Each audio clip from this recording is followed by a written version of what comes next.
Hey, what's happening, all you outsiders out there? I'm Duuz-Diz-Din, and I'm coming at you with another Young Justice Outsiders episode review. It's finally back after being on a brief mid-season hiatus, and it's finally time to dive in to, yet again, a series of 3 episode releases. So we're back to the 3 episode release format, as this is part one of those 3 episodes: influence, and then there's leverage, illusion of control. So, season 3, episode 14, influence. As that is such a magnificent title, as that's what this episode is all about. The various influences that are working against our heroes. Now, into the story proper.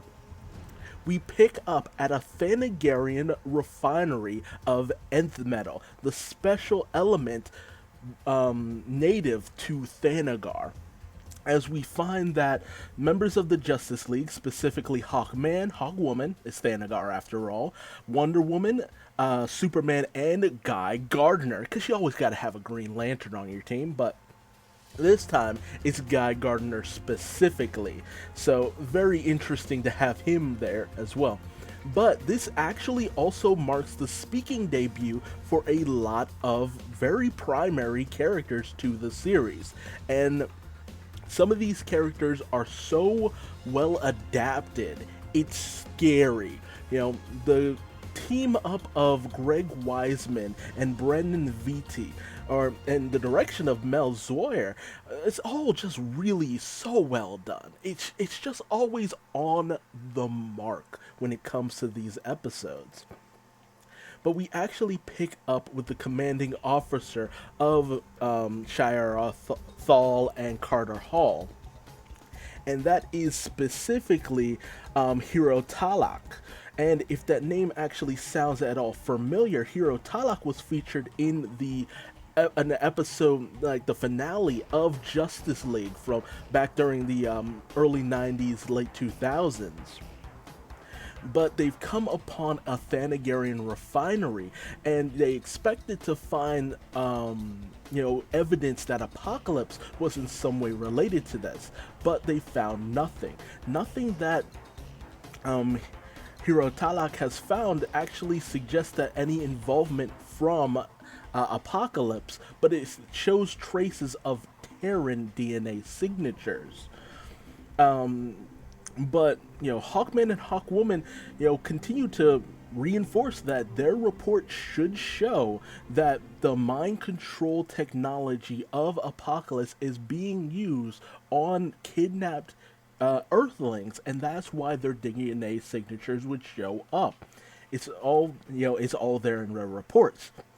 But Hiro Talak, he's having none of this, specifically because of the involvement of Hawkman and Hawkwoman's attacks on, I think it was, I forget the location, but that one attack that they had that ended up putting the Justice League in general in bad standing with the galaxy at large. That still continues to influence the way that the galaxy sees the whole of the Justice League, and he completely brushes them off. He doesn't even want them anywhere near. And he even finds it suspect that after an attack on a Thanagarian refinery that shows Earthling DNA signatures, and then to have these Earth-based superheroes show up, he considers that there might be something deeper in play here because of that, involving the Earthlings. So he's completely untrusting. And it's not that it doesn't make sense, but they're being played, and they're being played, and that's what's frustrating, because there's no true way at this moment to prove their innocence because of the machinations of the light and the forces of Apocalypse, and all they can really do is just leave. But Guy Gardner, in fact, in a very brilliant moment, had actually been doing his own form of investigation and managed to find an ion trail that would lead them directly to the enemy that they're seeking out.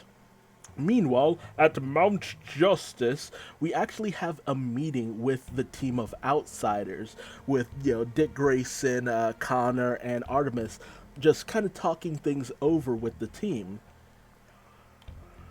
Specifically, it's just where do they go from here on? Where do they go forward from here on out? Because they have a choice to make, and each of our heroes kind of represents that choice. Although Victor has his own decisions to make and his own way of doing things. He doesn't really want this life or any involvement of it. So we'll see what happens to Vic later down in the season. But which each of them, it's said that the rest of them have the potential to actually join up with the Justice League should they actually choose. Well, the smaller teams within the Justice League. And Brion says, I came into this and found that I enjoy helping people. That's my life's purpose, and I want to continue forward with that. But everyone kind of says that there are different ways of doing things, and I like this. I like the fact that they really just go into depth of the pros and cons. Mostly the cons, if nothing else. Yes, it's all about helping people and doing what's right, but there are a lot of cons. There are other ways to actually do this, as Connor talks about how Garth and Donna Troy, they do diplomatic stuff and stuff of that nature. It's just like there are other ways to go out and help people. And Artemis even goes into her backstory of, actually ending up going to college and living the regular life, but they went back into the life, and that's how she lost Wally and all that good stuff. It can be a very dangerous lifestyle that could come to a tragic end at any point. And Dick, he reaffirms that, look, you do not have to do this. We are not forcing you to do this. We will only do this under your choice and your choice alone. But we really want you to think this through. We also end up seeing the various news reports and media, because media is really playing a big part the further we go into things. But as you grow older, that's just a way of life. Media really does manipulate and influence how we see certain aspects and various things.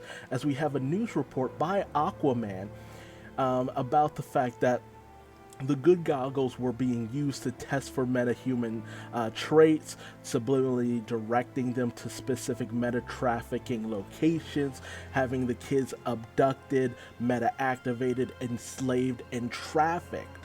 And they managed to take down one of those sites and are, using the Metahuman Youth Center in order to, liberate the teens and send them to a place where they could hopefully learn to understand and adapt to their newfound abilities. But Lex Luthor, as per usual, the Secretary General, finds that the way that the League went about this was not the right way. Had they worked with local law enforcement, things could have been more swift and cleaner, and they might have actually managed to find more locations as well. But he feels that this created a panic within other nations, which just caused more aggravation in terms of how they could proceed in helping these meta-activated teenagers. And naturally, where there's hate against the Justice League, there's G. Gordon Godfrey, as he feels that the League has stepped above their priorities. They're not doing things the right way, the necessary way. They're overstepping their bounds, which reinforces what Luthor was saying about how the League continues to just do things in all the wrong ways. Their heart's in the right place, they're just doing things the wrong ways. And we even see that Batman has become unwelcomed in Gotham City by Commissioner Gordon. Now, whether this is actually Gordon's true stance, or whether or not this plays into Batman's plannings with Gordon, because they're always close in every media, but we don't know truly what's going behind the scenes, especially when it comes to Batman. But Gordon sits down with Granny in order to kind of get things sorted out for the most part. And Ultimately, Gretchen blames Jakir Marlowe, saying that, oh, well, he was the one who turned over everything. He's the one who betrayed us. He's the reason for the, processing of metahumans. And, ultimately, we couldn't even, do anything about him because he was killed later down the line. And that was in the episode Rescue Ops.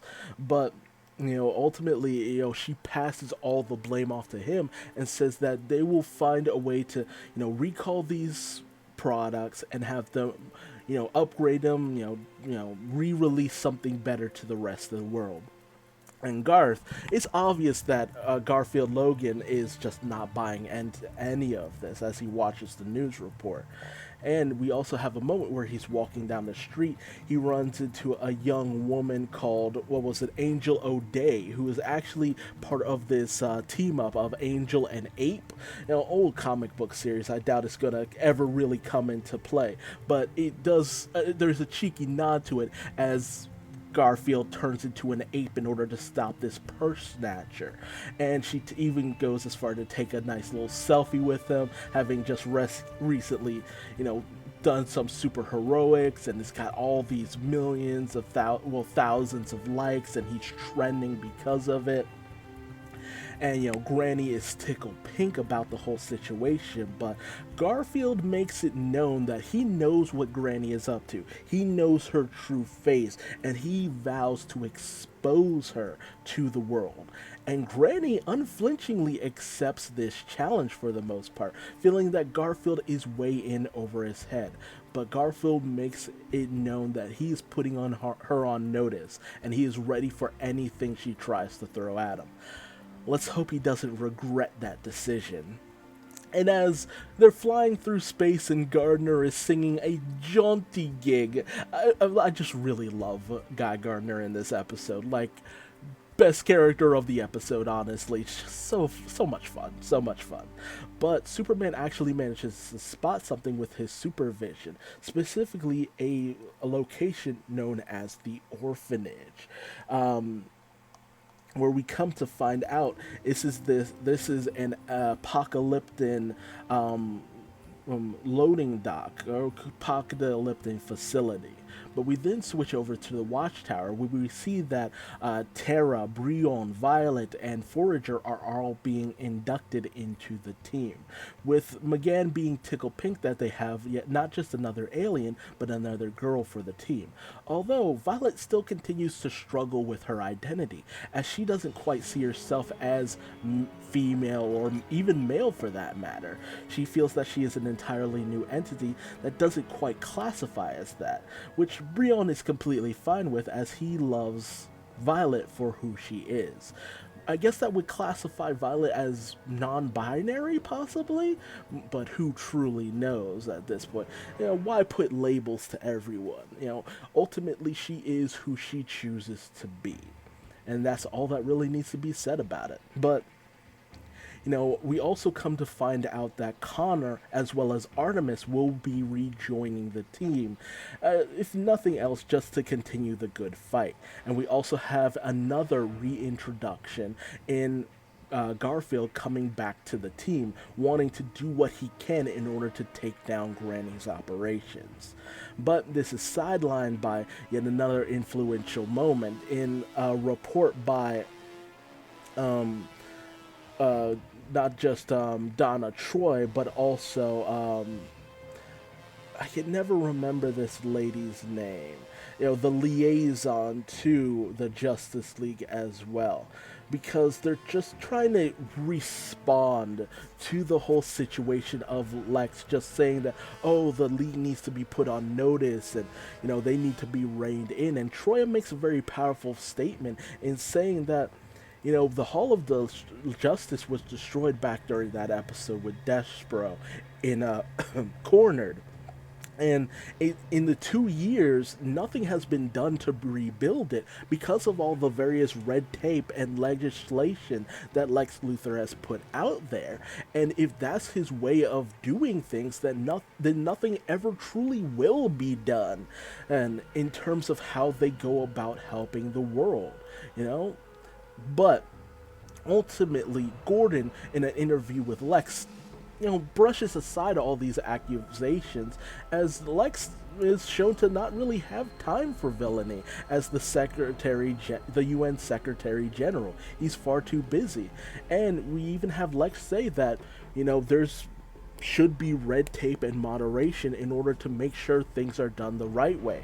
And it's not like Lex ever even has time to run his own corporation. He had to pass it off to his sister, Lena Luthor, in order to get things, running and not to show a bias to his own operation in how it does things. But we also come to find out Lena also made a great contribution to the Metahuman Youth Center. So Godfrey even notes that maybe he has more influence than he's even showing, in a very creepy moment when Lex lurks to the camera. But, as the Justice League make their way to this facility called the Orphanage, we come to find out that the Ion Trail that they were following was put out there deliberately by Big Barda, her introduction to the series. And it's unfortunate, too, because I love seeing Barda with her husband Scott free, but this is obviously we're trying to build to that moment, which makes me even wonder if Scott's going to appear, but I'm getting a little ahead of myself. She had done this in order to lure the League into a trap to hopefully take them down, which doesn't please Granny Goodness. If you couldn't tell, she was apocalyptic and evil. But, come on, it was obvious. Nothing about Granny, they made no secret that Granny is evil up until this point, and to find out that she's apocalyptic, that it's par for the course. But Granny punishes Barda as she was not ready for a face to face with the League at this time. She was not okay with what Barda did, and she punishes her out of love. We then cross over to Brion talking with Forager about how excited he was to visit the Watchtower, and while he does try his best to get Victor to also come and view the Watchtower and maybe even join him, Victor kind of makes it known that he doesn't want to, be involved with any of that. He's still trying his best to get back to his normal life and, continue his, career for the future. We also find that the Harper household has gotten very rowdy for the most part. And, Artemis and Will are doing their best to keep up with things. But seeing this, Helga Jace feels that she wants to do what she can to help out the children, specifying Cyborg specifically, as she feels that her best way of helping Cyborg was to potentially have a lab of her own. Now, whether or not this is something devious for the future or if she actually wants to help is unknown, because Helga Jace can be various different things depending on the media, so I'm not quite sure where that's going. Blame the past season of Black Lightning that aired, and Black Lightning is also involved in a relationship with Jace, so I don't know. She feels too good to be true.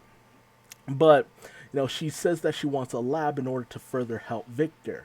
Meanwhile, we actually see that Tara is actually recording this conversation and sending these recordings straight to Deathstroke in Santa Prisca. And we then cut back to the League's approach on the orphanage. They open fire. Guy shields the ship while Hawkman is manning the guns and weaponry. And they use their weaponry to disguise the infiltration done by Superman, Hawkwoman, and Wonder Woman. Although this isn't disguised well enough, as Granny has noticed their intrusion and orders Barda to summon the Furies and go on the offensive. And when we have the League make their way into the bowels of the orphanage, we come to find out that this is where not just the 8 meta-teens abducted from Markovia are being held from enemy threat, but all the metahuman teens. This is where all of them are sent to be put in under the influence of Granny Goodness and turned into her personal soldiers. That's always been Granny Goodness's MO. Turn various humans and others into mindless, obedient servants of Darkseid. We also come to find out what the various elements they've been stealing have been used for, this massive device. But before they could actually examine it and find out what it's used for, in come the female Furies, namely Big Barda, Lashina, and Guillotina. And we have Big Barda grapple with Superman. Wonder Woman goes at it with Guillotina. Lashina goes at it with Hawkwoman. A very nice fight. You know, it's always fun to see the female Furies, but you know they're just kind of mooks for the most part. But Granny sees this as a perfect opportunity, despite the Sod's protests, to unleash the weapon right here and now. As you know, she feels that she doesn't want to have it destroyed or taken down by the League, so might as well use it to take them out of the picture. And so she activates it, and it just sends out this wave of like pain. It almost like destabilizes everyone in its radius, and that includes the League and the female Furies. And you know, Barda has this moment of just looking to Granny Goodness, and they're really leading up to that turn she's gonna make. You know, Big Barda's theme is always she's a female Fury of Apocalypse. She turns because of good intentions and an eventual relation to Scott Free from the New Gods, who is actually the true son of Darkseid, and yada yada yada blah blah blah. And you know, that's always her character arc for the most part. But you know, Granny just kind of enjoys the pain and torment that it inflicts, and even feels that it tells her something. You know, it speaks to her apparently. But Superman goes in and tries to and attempts to save Barda. Wonder Woman does so with Guillotina, while Lashina and Hawkwoman are just overwhelmed. Superman manages to get Big Barda out of the fray, and Big Barda is very taken off guard by this, as she's not used to receiving help. You know, that's not really the apocalyptic way. But Superman manages to destroy the control panel and free everyone else from the device's torment. But as Superman, Wonder Woman, and Hawkwoman all go in on Granny Goodness, she opens up a boom tube, sending him out into the vacuum of space, only to be rescued by Guy Gardner. But, you know, this is ultimately all she needed, as she boom tubes the entirety of the orphanage away, much to the dismay of the League. And we start to end things off with a view of the various influences. LexCorp making a generous donation to the, well, not just LexCorp. LexCorp and Good World Studios making a donation to the Superhuman Youth Center in Taos. Lex Luthor expressing his disappointment in how the League operates. G. Gordon Godfrey just completely trashing Donna Troy's comments about how Lex runs things. The interview between Lex Luthor and G. Gordon Godfrey, where, you know, Lex Luthor is made to seem like he's not the bad guy in this situation. He's just doing things the right way. And Granny Goodness doing her best to shift the blame from her to Marlowe, who, you know, can't even be questioned because he's dead. And the fact that with all of Garfield's off-handed superheroing, it's now got so many likes, but it does nothing but, you know, reinforce the credibility of Good World Studios, because he's one of their agents. And it's made very obvious that Garfield isn't quite happy about this. He has to find a way to stop what Granny tried to do to him and all the other metahumans out there. So Garfield's definitely about to have an arc in this story.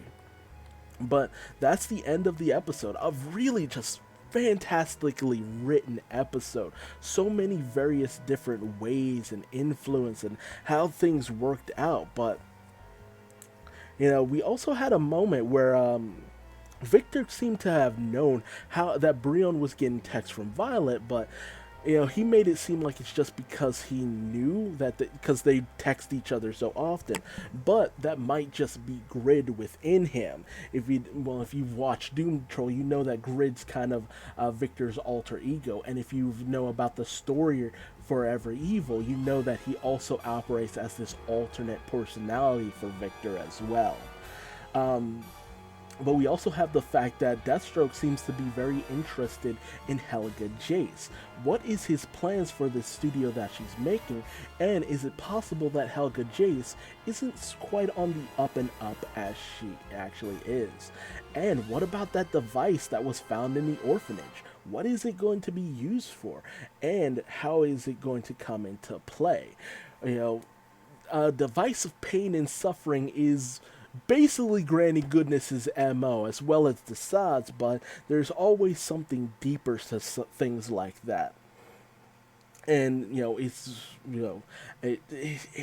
so hard to pinpoint how it will come into play, but in terms of this episode as a whole, I loved Guy Gardner and just how smug and terrible he is. The reintroduction of Hero Talak in another form of media for the first time since Justice League, and the whole that was great to see. A very interesting cameo, and just have him be a bit of a hard ass was a great use of his involvement. The Meta Teens, Brion, Violet, Terra, and Forager all being inducted into the team also sets up the whole Judas contract storyline they seem to be alluding to. I'm still wondering if Wally's ever gonna get out of the Speed Force with the way he keeps being mentioned throughout all of this. Halo's declaration that she might just be non-binary, an interesting bit of social commentary and all that good stuff, but it wasn't shoved in your face. It was just a small segment, so I think that was great too. And the fact that ultimately Jakura Marlowe was blamed for the entirety of what went on with the good goggles. It's just, I love the genius runaround of the way that they do things. It's just like every time you think you've gotten the upper hand on the light in Apocalypse, they do something else to just completely sidetrack everything.